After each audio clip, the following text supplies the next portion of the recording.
Devorah, how did you find carnivore?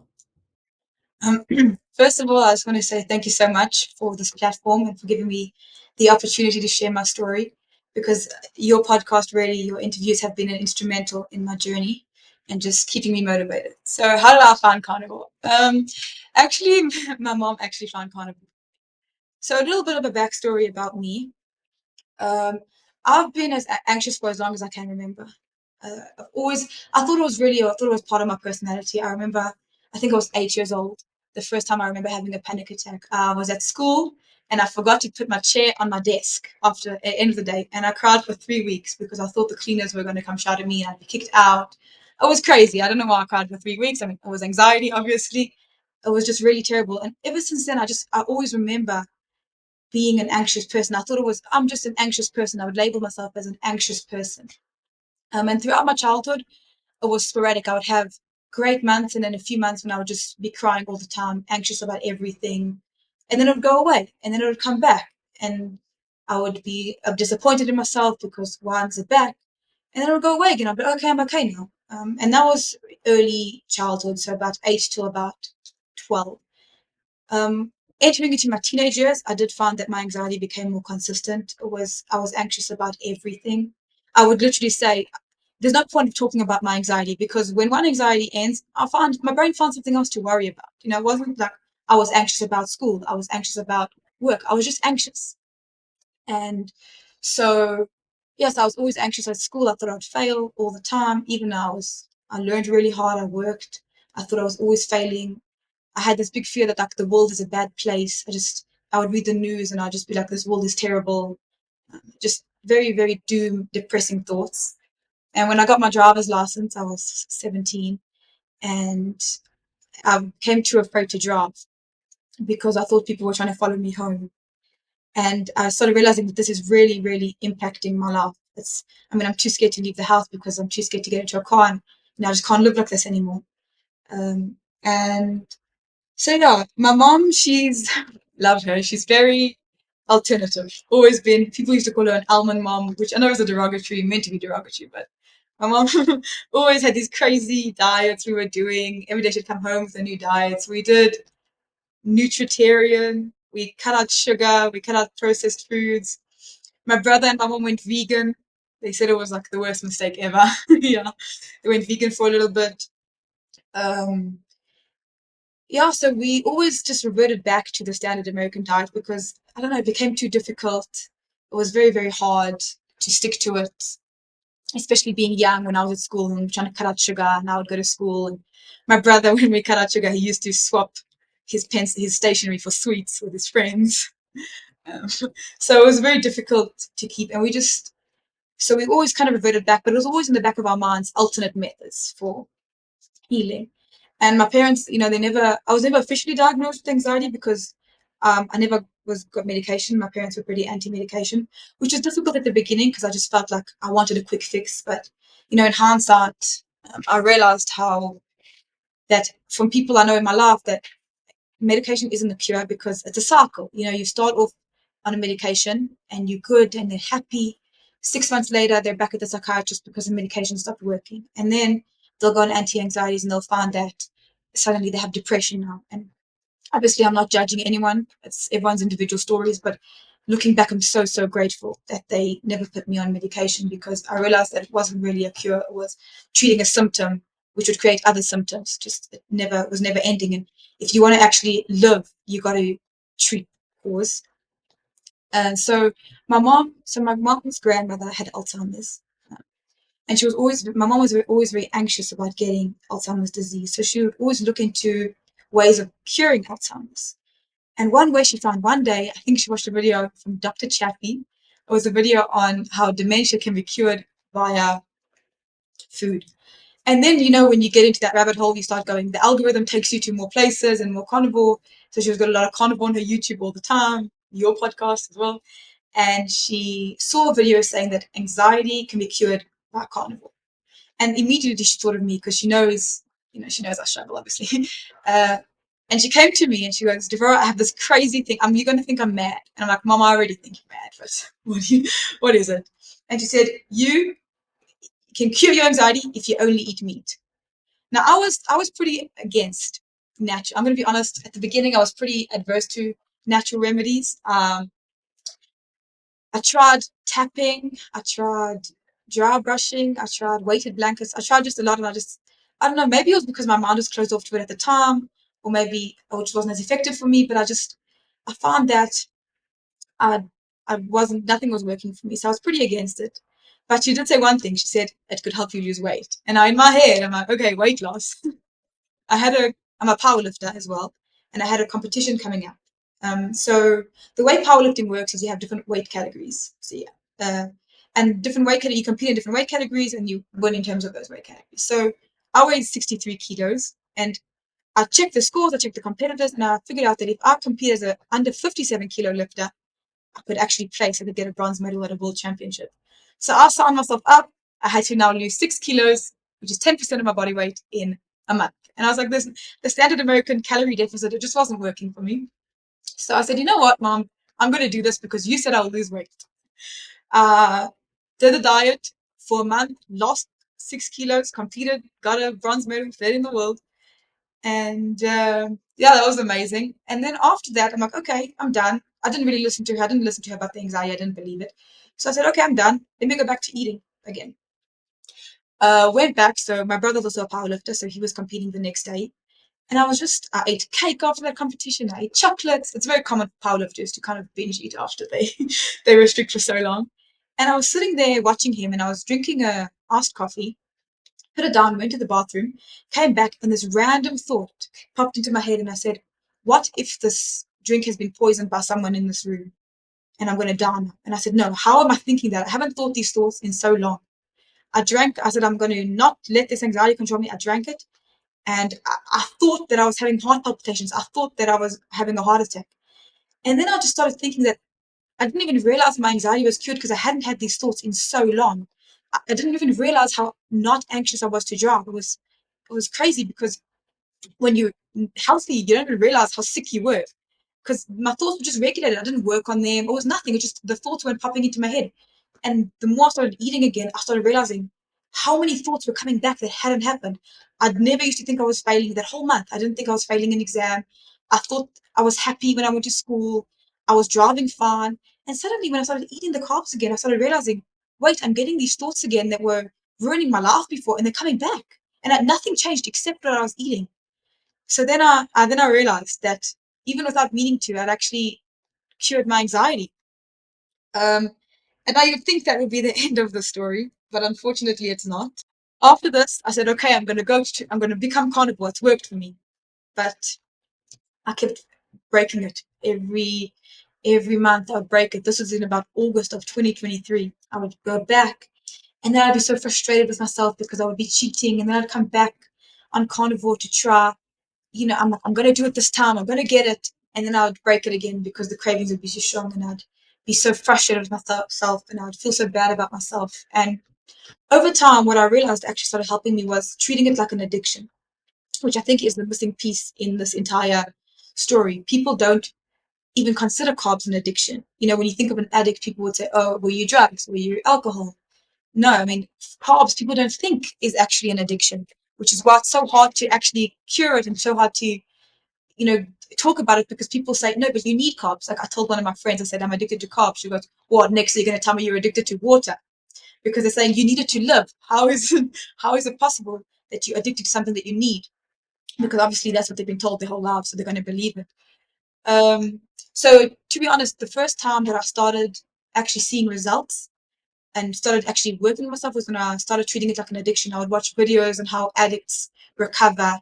And I started realizing if I treat it like an addiction rather, I mean, I have a sober calculator in my app now, check how long I've been carnivore. If you start treating it like an addiction, you can actually understand that, first of all, it's not your fault. Addictions are very difficult and it's nothing to blame yourself for. And then when you start seeing it like reframing it for yourself, you become more self-accepting and it's easier to change. So a few tips, if anyone's struggling, a few tips that have helped me that I would like to share was, first of all, I love quotes. I really do love quotes. And I hang this big quote on the back of my bed. It said, you can't hate yourself into someone you love, which really stuck with me because when I was struggling and I was binging and I was going back onto carbs and I would try to get back on carnivore and I'd be so angry at myself, I realized that all this anger at myself isn't going to help me become consistent. It's actually making it worse because the shame and the guilt would push you back into a craving and it'd make you worse. So I realized that was not the solution. And you've got to actually be very gracious with yourself and accept that this is going to be a journey. It took me 2 years to get consistent. This is a journey. It's long, it's hard, but in the end, it's going to be worth it. Another thing I found was if I celebrated the small wins, I would actually be able to be more consistent. So if you would be on carnivore and you'd break it on a chocolate, the next time you broke it on an apple, you're doing better. And over time, I found that when I said, okay, I did well because I only broke it on uh, an apple this time, I actually felt happier and more content. And over time, we started breaking it on lower and lower carb things. And in the end, now I'm 6 months consistent. So very exciting. I also found another way that helped me is to find alternative things that I enjoy. So I'll be honest, when food gives you a lot of dopamine. So when you're eating food all the time, you're getting constant hits of joy throughout the day. When I cut out food, I realized that a lot of my life was lacked joy. For example, I'd go to movies. I go with my dad to a movie every Saturday night, and I would always get popcorn and a drink. And now when I went without it, it felt less exciting to me. But you're going to find other things you enjoy. So I love shopping. So my wallet did suffer with this one. If I'd be 10 days consistent, 20 days, I'd buy myself, I'd go shopping. And the funny thing is, you actually find that you enjoy other things when you're not just focused on eating all the time. You find that you enjoy art, or I enjoy walking, or I enjoy spending time with my family and friends. You find that without food being your constant, just driving for everything, you actually find that you have other hobbies. Another thing that I found that helped me was to remember that a lot of people, when I tell them about carnivore, they say, "But I can't imagine only eating meat for the rest of my life." And something that I found is that feeling was with me, and I was a bit anxious about it. But after 2 months, it does go away. I found that it's easier to accept that this is going to be the rest of my life because of how many benefits you're having. But so I think people, if they're struggling, they must just remember that it's not forever. This pain and this worry that I can't live like this for the rest of my life without eating foods I enjoy actually does go away, and your body gets used to anything you put it through. And yeah, so now actually funny, I've been 6 months consistent and I have another powerlifting competition. It's a qualifier for a world championship. It's happening in December. And someone came up to me and they said, "But you're going to have to quit powerlifting now that you're carnivore." I said, "No, what are you talking about? Why would I quit powerlifting? I love powerlifting." And they said, "No, because you don't eat carbs. So how are you going to actually compete?" Now with powerlifting, it's very high impact, no, I don't know. So you've got a lot of energy for a little bit and then you rest. A lot of energy, so people think carbs. It's not unusual when you go to a competition, you see people drinking like 5 energy drinks in one day because they'd get the spark and then they would crash and spark and crash. And the competition I had when I was fully carnivore was actually the best competition of my life because I had energy consistently. I wasn't high and low and high and low. So actually I did the best. I got a PR, which is a personal record on all my lifts at that time, and it was the best competition I've ever had. So it's not true that you got to quit your sport or you can't carry on running or whatever you enjoy, because people believe that, but it's actually not true. And I feel like that's a big deterrent for people going carnivore or going low carb, is they're scared that they're going to have to quit their sport or they're going to have to quit doing things they love, which is not true. It takes time to adapt, but once you're there, you actually get an advantage because your energy is consistent and you don't have insane crashes and insane sparks. Um, so anxiety was my main benefit that I saw on carnivore, but I have seen others. I used to struggle terribly with insomnia. So just on the anxiety point of it, it came back after you had those spells where you were going off, but for Yeah, this last 6 months, it's been gone. yeah, fully gone. No, I have no anxiety anymore. And it does, yeah. When I was going back and forth, my anxiety would get bad and it would go away and get bad and go away.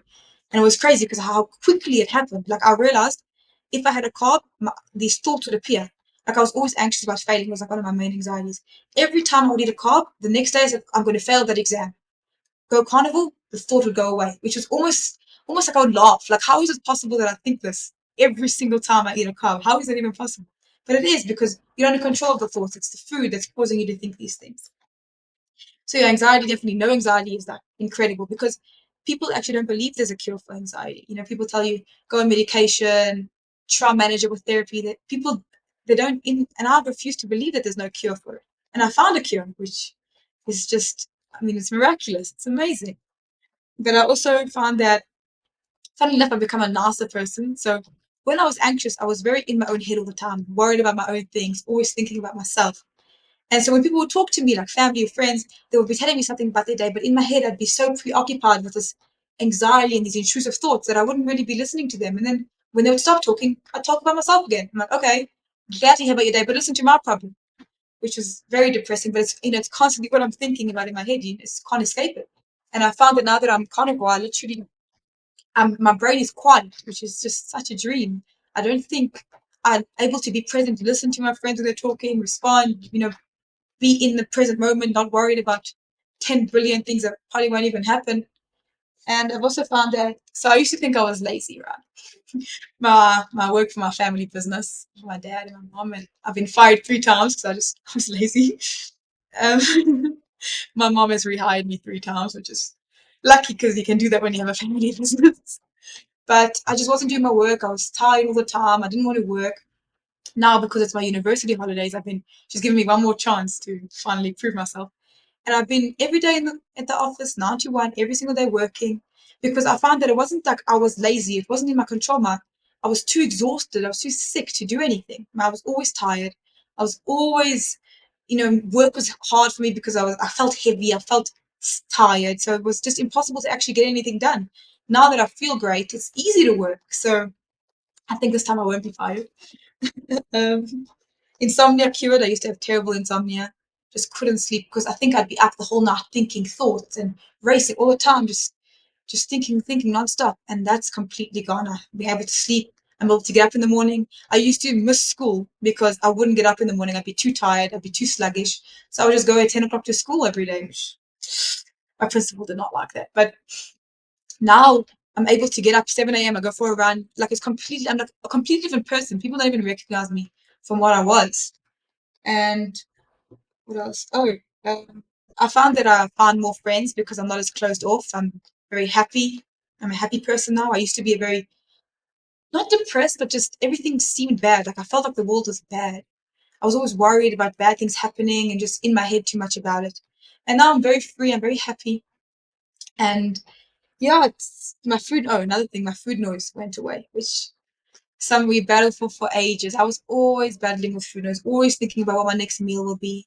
And then, you'll eat something and you feel guilty for eating it because I shouldn't have been eating it and I want to be carnivore. And then the whole day it was just thinking about food and what am I going to eat for next meal? Am I eating too much? Am I eating too little? Now, this big craze of intuitive eating. I believe the only way to really do intuitive eating is by eating foods that aren't literally manufactured to make you want to eat them more. So food noise has gone away completely. And my friendships have improved everything. I mean, my life has improved, which is That's awesome. Um, what kind of feedback have you had from family and friends? Obviously, your mum must be happy about it. She introduced it to you and things have improved for you. But how about everyone else? so I'm very, very lucky to have like my immediate family is very, very supportive. My parents, my siblings, all very, very supportive. Obviously, my mom's seen the results. She's on carnivore now. Some of my siblings have gone carnivore because of me. Yeah. So they're amazing. My extended family, I love them. They're great. And I think they're just scared for me because they haven't really seen the research yet. They haven't really done their research, so they are very worried. They keep saying I'm going to die, or I don't know, I'm going to need heart stents in a few years. I do know that it's coming out of love, so I really do appreciate it because people only do what they think they know. Obviously, if they didn't love me, they wouldn't say anything because they don't care. So they they not they believe I'm a bit crazy, but I think we're gonna just work on them a little bit more and they'll come around. But they accept me. I mean, they're not very, they just, sometimes they'll say, oh, I think you should not do this, or it's not a good diet for you. But I know they're doing it out of love, so I accept it. My friends, when I was in high school, it was very challenging. My friends were very unsupportive. They're also doing it out of love, but a lot of times people associate a difference with an eating disorder. So they were telling my principal that I was anorexic or that my parents were abusing me for forcing me on a diet, which everyone knows you can't force a teenager to do anything. No one was forcing me to be on carnivore. Um, so it was very difficult. Also, so school became quite difficult, but Now my friends now they support me. I think people often they just get really used to the idea. It takes them time to get used to the concept because when you tell them at the beginning, it does sound crazy. I do accept it. I thought it was crazy at the beginning. It just takes time to get there for them. So my friends now, yes, they're very supportive and they always say, "How can we open?" Like when I come over to them, what can I bring for you? What can I make for you? So cute. Sometimes they'll make food like they'll call it meat, but it's like a hamburger, in roll and but they are trying. So my friends now are very supportive. And I just told them, like when they kept saying, "Get off this diet," I said, "This is for me. Please accept it. I know you don't think that what I'm doing is right, but this is what's helping me in my life. And I would appreciate it if you just, even if you don't support me, just don't say anything." And they've come around because even they've seen a difference in me, in my family, my friends. So yeah. That's fantastic. Mm. And so what is your eating like day to day? Is it like barbecue night at your house every night or Yeah.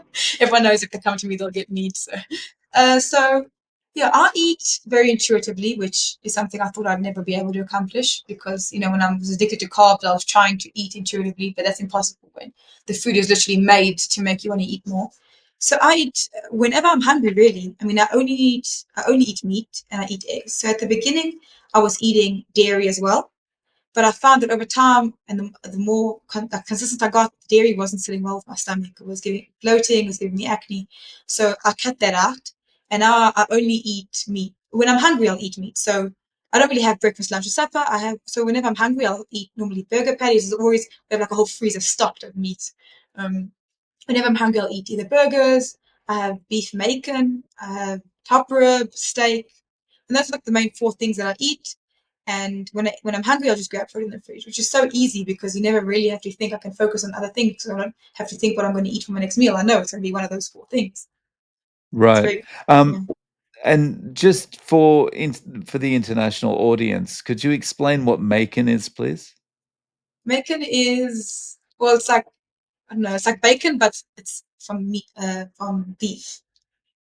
Oh, also biltong. I also eat a lot of biltong. You'll understand. A lot of biltong. Yeah. Ah, Yeah, nice. delicious. Um, so I guess with you and your mum both on carnivore, you've probably taken over the fridge and the freezer. We, we really have. I mean, at the beginning, because my brother, he still eats the standard American diet. And he's like, there's nothing to eat in this house. Because we like stopped buying carbs. And because my mom does most of the cooking and most of the shopping, there was like, he'll have to go out and buy himself like potatoes to eat. Because the house has become very focused on carnivore. Also, like I think it's to support me as well because so there's no triggers in the house. They'll just keep a very clean house. So when friends come over, there's no like sweets to eat. You can have biltong if you want. But your brother hasn't been tempted to give it a good try. Not yet, but I'm working on him. He's He, still powerlifting. he's still powerlifting. I think that diet is very, very personal. Some people can eat anything and they'll be fine. And then some people like me can eat an apple and, I mean, think they're going to fail and think people are following them home when they're driving. So I think it's very, very individual. And he finds that his diet works for him and he's doing great. I think he's going to set a world record soon in the bench press, which he's doing really well. Yeah. Yeah, so he hasn't found that he needs to, and I think it's great that the body is so diverse that everyone finds what works for them. I still want to get him to try it, but he's happy with what he's doing. He doesn't have any mental health issues at all, and he's doing well. Earlier on, you said when you first went carnivore and you were in the powerlifting competition, you got a bronze medal. Is that correct? Yes, That's awesome. thank you. Yeah, that's fantastic. And so you've qualified for the next So the next that was, competition. yeah, that was 2 years ago, and now this one that I'm going into on the 3rd of December, it's a qualifying for the World Championships next year. So Oh wow. if I place first, second, or third, I'll get an invitation to the World Games, the World Championship. Oh wow, that's fantastic. Um, and so out of the people you meet in powerlifting, has anyone kind of said to you, "Hmm, maybe this is worth trying. Maybe I should give it a go."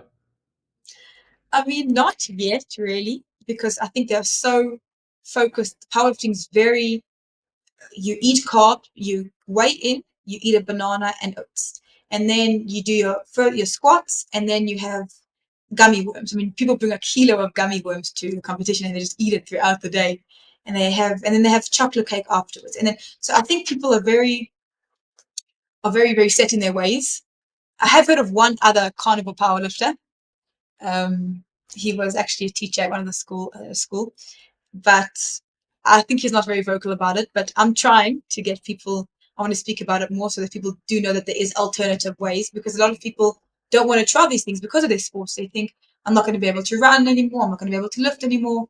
They think that it's going to be impossible for them because that's what they believe. You need carbs for fuel, and I mean, sport is basically you need to be fueling all the time. So yeah, no one yet, but I think with time it will come, because people will see me lifting and they'll. I keep telling them that I don't eat. I'm carnivore. They'll see me eating beef bacon or bull tongue at a competition instead of a Red Bull. And I think of a time it could happen. They just need to see it more. Actually, Yeah. yeah. It's amazing how well people do with, whether it's running or, weights or anything on carnivore, because it's like your body is just designed to work this way. Yeah. And even I found, like, I used to hate cardio. I hated it. I said I'm a powerlifter. I don't need to do cardio. That was always my excuse. Weightlifters don't do cardio. And truth is, I just didn't do it because I was bad at it, and I was always out of breath and had no energy. And now I've been doing cardio more consistently just for health, and I found that my energy is I recuperate so much quicker that it's not even hard for me anymore to run or to do any. I mean, to lift everything. I think people, when they get over their fear, they'll see how great they could be and how much potential they still have. Because when you're in these kind of competitions, every kilo counts. And so I think when people realize how much it affects, how many lifters are doing it, because I think there is been a trend. I think there will eventually it will come and people will notice, and then they'll see how much competitive edge you can get when you don't need to be constantly refueling because you're crashing and you're sparking. Yeah, it's almost like it's this secret weapon or this legal steroid or something, you know? Maybe I shouldn't tell people, keep it to myself, and then I'll be like, Everyone's like, "How come she keeps winning all these gold medals? This is amazing." I don't know. I was even drug tested at the competition.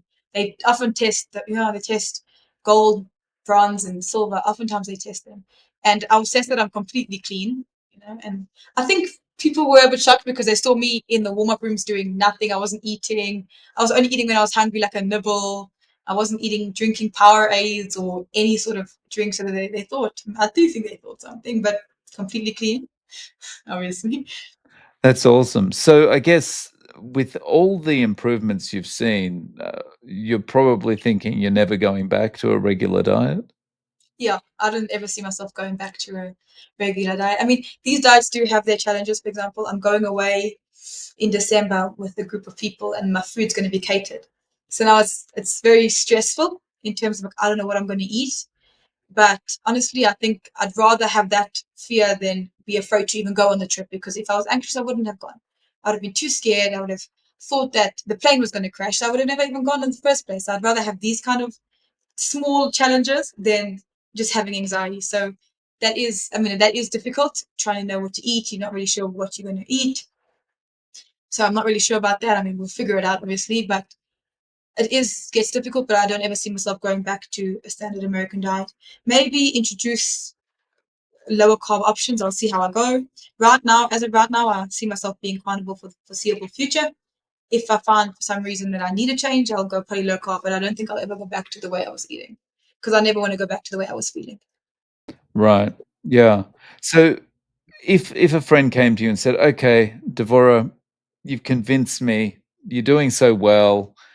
I'm gonna try it for 90 days. Tell me Mhm. what to do." What advice or tips would you give them based on your experience? First tip would be, I think, I don't know, some people say cut it out cold turkey, some people don't. There's arguments around it. I think it's better if you don't actually cut it out cold turkey. Take it out slowly. Just cut out the main villains, cut out like the processed food, the cereals, chocolate, anything. And then so then you just have like animal based diet for like a week or two. Then when you get more used to that idea, I think you should go cut that out slowly and keep one food that you've really found is a trigger. That's what I found helps. So, like for example, coffee was a big trigger for me. I kept it in for a while before completely cutting it out.